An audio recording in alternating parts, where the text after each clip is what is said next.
Guys, কিভাবে মারা খেয়ে তাড়াতাড়ি লবিতে চলে যাবেন আজকে আমি আপনাদের সেই টিপস এন্ড ট্রিক্স দিব। তো বরাবরের মতো ম্যাচ স্টার্ট করে দিয়েছি। তো বিমানের ভাড়া কম দেওয়া পাইলট আমাদেরকে নিচে লাথি মেরে নামাই দেয়। তো নামার পরে এখানে একটা এসকেস ভাই, এসকেস ভাই যখনই বাইরে বেরিয়ে যাবো তখনই দেখি আমার গার্লফ্রেন্ডের এক্স বয়ফ্রেন্ড দাঁড়িয়ে আছে। কিছু বলার আগে তার সেই অতীতের রাগটা আমার উপরে জেরে দিয়ে আমাকে ডাউনলোড করে দেয়। এদিকে আমার টিমমেট বোতল টোকাইতে ব্যস্ত, আরেকজন এদিকে হঠাৎ করে মোবাইল থেকে প্রস্রাব করতে গেছে। এদিক দিয়ে আমার রিভাইভ করে দেয়। আমি নাইমা মনে মনে ভাবতে থাকি, যাক প্রতিশোধটা নিয়েই নিব। কিন্তু সেটা আর হয় না। চুদির ভাই আবার চলে আসে, এসে আমাকে আবার ডাউনলোড করে দেয়, সাথে আমার টিমমেটকেও। তো এই শালার প্রস্রাব করে এখনো আসা হয় নাই। এদিক দিয়ে আবার আমার টিমমেটকে বলতেছিলাম, ভাই লাস্ট একবার রিভাইভ দেও, দেখো এনিমেরে কি করি। কিন্তু দুর্ভাগ্যবশত নামার আগে আমাকে আবার ডাউনলোড করে দেয়।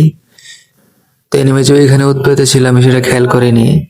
আসলে এনিমে প্ল্যান করে আসছে যে আজকে আমাকে লবিতে থাকতে দিবে না, সরি মাঠে থাকতে দিবে না। এদিক দিয়ে আমার টিমমেট ওই এনিমিটারে মেরে আমাকে রিভাইভ করতে চাই। তো মনে মনে ভাবলাম, যাক এখন রিভাইভ একটু ভালোভাবে খেলতে হবে। কিন্তু কপাল দেখেন, এইখানে এনিমে চলে আসে এবং আমার টিমমেটকে ডাউনলোড করে চান্দের দেশে পাঠিয়ে দেয়। তো এদিক দিয়ে আমার বন্ধু এখনো প্রস্তাব করে আসে নাই। এদিক দিয়ে আমার টিমমেট খেলা বাদ দিয়ে জিম করতেছে। হঠাৎ করে জিমে ট্রেনে এসে বলে, তোমার জিম ভুল হচ্ছে, বেরিয়ে হয়ে যে জিম